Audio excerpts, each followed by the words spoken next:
Fala pessoal, bem-vindos, eu sou o André Pádua. Nesse momento você está assistindo o Polis aqui no OCIA Podcast. E eu queria trazer muito esse vídeo ainda em 2024. Porque essa ideia que a gente vai trazer aqui hoje, ela foi originalmente dita por uma personalidade, não vou aqui nomear, e essa personalidade disse exatamente isso. Cirista em pleno 2024? Essa ideia, então, não foi em tom de crítica, foi num tom de menosprezar, de debochar, de inferiorizar um grupo envolvido em uma crítica política ao atual governo federal. Crítica que essa pessoa não pode fazer, e as pessoas que compõem o grupo também que essa pessoa está envolvida, porque tem interesses políticos bem mais particulares do que públicos, né, vamos assim dizer. E por isso, essas pessoas elas precisam também defender o governo Lula com unhas e dentes. Parece muito com quem essas pessoas falam, né, em relação ao governo Bolsonaro, que defende, parece que não pensa em tudo mais. Mas é isso, é o interesse particular acima do interesse público. E a gente vai trazer aqui para compartilhar com vocês um material bastante interessante, falando que, olha, essa questão de cirista em pleno 2024, a coisa ultrapassou isso, a coisa foi para mais longe que isso ainda. Por quê? Porque outras pessoas começaram a enxergar as críticas que era, né, um dos únicos políticos, uma das únicas personalidades no campo progressista que fazia críticas ao Lula, porque parece que todo mundo agora virou um mar de rosas, tá tudo bom, perfeito, belo, né? Só que não. Essa era uma das pessoas que fazia críticas ao governo Lula, que é o Ciro Gomes. E para mostrar o que eu estou querendo dizer aqui para vocês, eu trouxe alguns vídeos para a gente entender essa situação do que, porque falar que cirista em pleno 2024 é algo muito realizador, levando em consideração tudo que aconteceu em 2022. A gente vai ver que o governo federal realmente precisa, carece e merece críticas. Não sei vocês, mas eu raras vezes eu passei tanta vergonha na minha vida como eu passei quando o nosso presidente Lula foi apresentar Galípolo como presidente do Banco Central. Ele colocou nas suas diversas redes ah, essa gravação aí, uma gravação de auditório, uma coisa bem simples, quase beirando um negócio tosco, né? Falando do Galípolo, né? Vamos entender o que ele falou aqui pra gente. Querida ministra Simone, querido ministro Haddad e querido ministro Rui Costa. Não sei se vocês já se deram conta por que é que eu estou fazendo essa pequena conversa com vocês. É que hoje nós estamos oferecendo um presente, uma novidade ao Brasil. Esse jovem chamado Galípolo está Azul. assumindo a presidência do Banco Central. Que E eu queria isso, dizer para o gente. Galípolo que seguimos mais convictos que nunca que a estabilidade econômica e o combate à inflação são as coisas mais importantes para proteger o salário e o poder de compra das famílias brasileiras.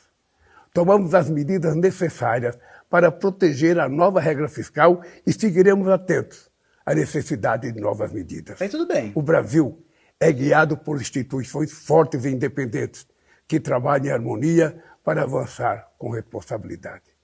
Eu queria, Gali, dizer para você uma coisa muito importante.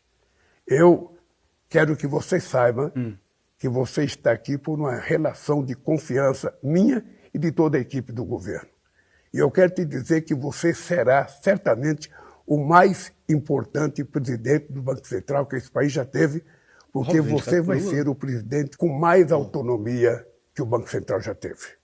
Porque eu tenho certeza que pela tua qualidade profissional, pela tua experiência de vida e pelo teu compromisso com o povo brasileiro, certamente você vai dar, sabe, uma lição de como é que se governa o Banco Central com a verdadeira autonomia. Por isso eu quero te desejar boa sorte, que Deus te abençoe. Eu quero que você saiba que jamais, Ó, jamais. jamais haverá da parte da presidência qualquer interferência no trabalho que você tem que fazer no Banco Central. Por isso eu te desejo muita sorte, querido, e que você seja... Gente, se alguém tinha alguma dúvida da coleirinha do Lula ao mercado, né? Gente, governo Lula não é esquerda mais. Eu sei que dói o pessoal ouvir isso, eu sei que dói. Não é um governo nem progressista. É um governo de Fernando Henrique Cardoso para fa fazer essa política econômica que está desenvolvendo. E todo mundo tinha que fazer o quê? Parabéns, parabéns, parabéns, parabéns, né? Parabéns. Aquela coisa, estadista e tudo mais. Inconsequentemente fazer esse tipo de, de passagem de pano. Inconsequentemente, né? Só que, vamos avaliar um pouquinho o que é o Banco Central, né? Vamos avaliar antes de mais nada. Vamos deixar o Lula por enquanto aí, com essa vergonha dessa apresentação do Galípolo, passando pano para o mercado, né? Algo que o Lula deveria ter algum outro tipo de reação baseado no que ele falou em termos de período eleitoral de eleição, né? Mas vamos ver aqui o resto do negócio. Vamos lá, gente. Aí tá dois documentos importantes. Esse documento de baixo, certo?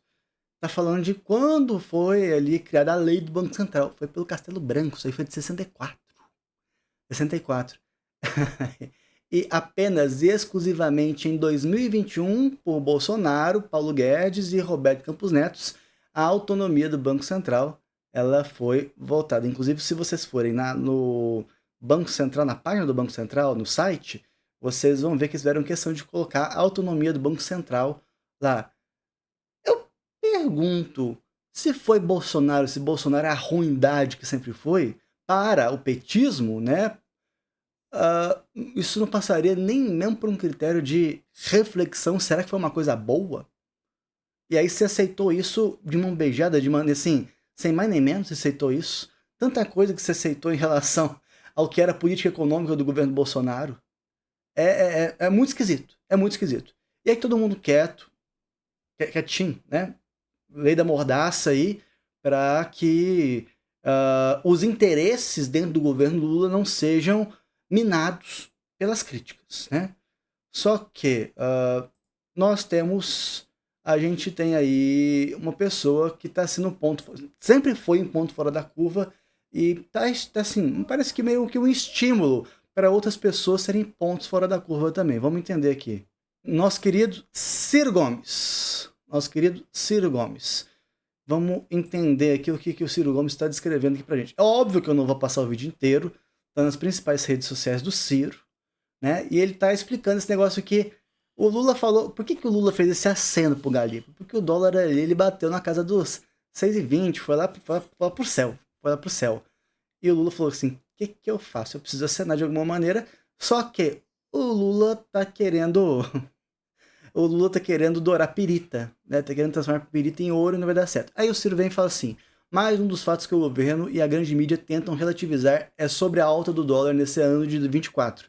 Quem assina a minha newsletter sabe que eu já vim alertando que isso iria acontecer desde o final de 2023. Aqui explico as causas desse fenômeno e antecipo: a alta não aconteceu por causa de um perfil fake em redes sociais, como porta-vozes do governo, que inclusive estão na mídia, quiseram espalhar por aí.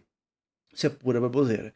E o Ciro vai explicar os caminhos que estão sendo tomados pelo governo federal, do ponto de vista econômico, com essas indicações do Banco Central, ministro da Fazenda e por aí vai, para mostrar como o Brasil está sendo levado, está sendo guiado por um caminho de falência.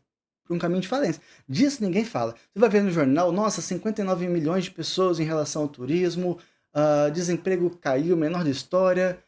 Só passa notícia assim nos grandes jornais e tudo mais, né? E pode ter melhorado? Pode ter melhorado. Agora, a gente está comemorando grãozinho, né? A gente está comemorando grãozinho. E a gente devia pensar em outra proporção.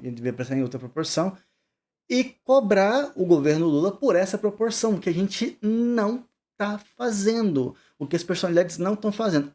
Ou se faz um tipo de oposição cega, criticando no sentido pessoal o presidente Lula, né? No sentido pessoal o governo Lula, ou não se critica. não se critica. Não se critica os métodos de governo. Por que não se critica? Porque o governo Lula, do ponto de vista governamental na economia, está fazendo rigorosamente coisas muito parecidas com o ministério de Paulo Guedes. Exceto uma coisa ou outra ali. Exceto uma coisa ou outra. Mas está muito parecido, rigorosamente muito parecido. E aí, a coisa não para por aí, porque outras pessoas estão se expondo, estão se colocando nesse meio. A gente pode falar também do Jones Manuel, do Jones Manuel. Peguei essa arte, ficou mais fácil de achar, que é do Fernando Mendonça, está no X. E o Fernando Mendonça, ele lembrou pra gente aí um fato muito curioso que aconteceu, né? O Jones Manuel chama o governo Lula de neoliberal dentro da casa do Lula, de uma das casas do Lula, que é o ICL, Instituto de Conhecimento Liberta, do Eduardo Cardoso, que já conversou muito com o Ciro, mas, enfim, tem passado muito pano pro Lula também, não está sendo um Instituto de Conhecimento Libertador, está sendo um Instituto de Conhecimento do Lula, né? Enfim, o Caleron, que é essa figura aqui, acusa o comunista de atacar sistematicamente o governo Lula e insinua que Jones não tem voto. Ou seja, se você quiser atacar o governo Lula, tem voto. Se não tiver voto, você não tem como atacar o governo Lula. Você não pode. Ou seja, menospreza profundamente quem está fazendo essa crítica para o governo Lula e coloca num lugar extremamente pejorativo, num lugar muito insalubre quem fez esse tipo de crítica. Eduardo Moreira teve que intervir nisso daqui. O Caleron disse que o dono do ICL o está interrompendo aqui, né? Eduardo, interrompendo uma ova. Por quê? Porque o Caleron estava sistematicamente encontrando argumentos para desqualificar o que o Jones estava trazendo em termos de informação. Então, todo um grupo muito bem articulado, muito bem homogeneizado, tentando fazer essa barreira crítica ao governo Lula. Isso daí é aquela representação do cirista em 2024, não é cirista em 2024. Isso é mais do que o Ciro ainda vai querer ser um dia. Isso é um posicionamento crítico que toda pessoa decente deveria ter em relação ao governo federal. Não apenas exclusivamente ficar, nossa, o governo Lula é aquilo, que maravilha e tudo mais. Estabelecer a crítica. Gente, isso existia até o governo Dilma. Isso estava aí posto, todo mundo falava, todo mundo tinha essa liberdade. Agora, isso foi completamente minado de uma forma assustadora, quase terrorista. Então, essas formas que a gente está trazendo, não para por aí. Eu quero lembrar que, na época das manifestações contra a escala 6x1, que inclusive o Jones foi um dos grandes expoentes dessa escala, o que nós tivemos nessa época? A gente teve também a participação da deputada Tabata Amaral em manifestações contra o 6x1. E ela foi, o quê? Foi, nossa, recebida com carinho e tudo mais? Não. Ela foi xingada durante a manifestação. Por quê? Nossa, tem uma pessoa aparecendo mais ali, essa pessoa não pode aparecer mais. Não podem surgir novas lideranças fora das asas do Lula, fora dos braços do Lula. O que a gente quer encarar é isso, e é por isso que a crítica ela tem que permanecer, ela tem que continuar. Isso não é cirismo 2024, isso é uma ideia crítica às políticas públicas do governo federal que vão continuar com Ciro ou sem Ciro também em 2025. Há todo mundo aí que tenta menosprezar, que tenta ridicularizar, que tenta colocar numa posição inferiorizada pessoas que estão fazendo críticas ao governo federal. Eu sinto muito, vai ter mais. E eu sei que a gente que faz essa crítica aqui, a gente vai continuar recebendo de tudo um pouco. Coisas, às vezes, ruins, chatas, coisas insalubres, coisas pesadas, mas a gente vai ficar aqui porque acho que é consciência, né? A gente tem essa consciência de que é necessário bater palma pro Lula quando for acerto, mas mostrar também o que o Lula ele está se tornando. Ele está se tornando um dos grandes menores neoliberais do nosso tempo. Isso precisa ser exposto, isso precisa ser posto, isso precisa ser dito, isso precisa ser disseminado. Né? Não podemos sair até 2026 falando que o governo Lula é um governo de esquerda, porque não é um governo de esquerda, nem governo de centro, não é mais. Mas é isso, a gente se vê no próximo vídeo. Um abraço para vocês todos, até mais.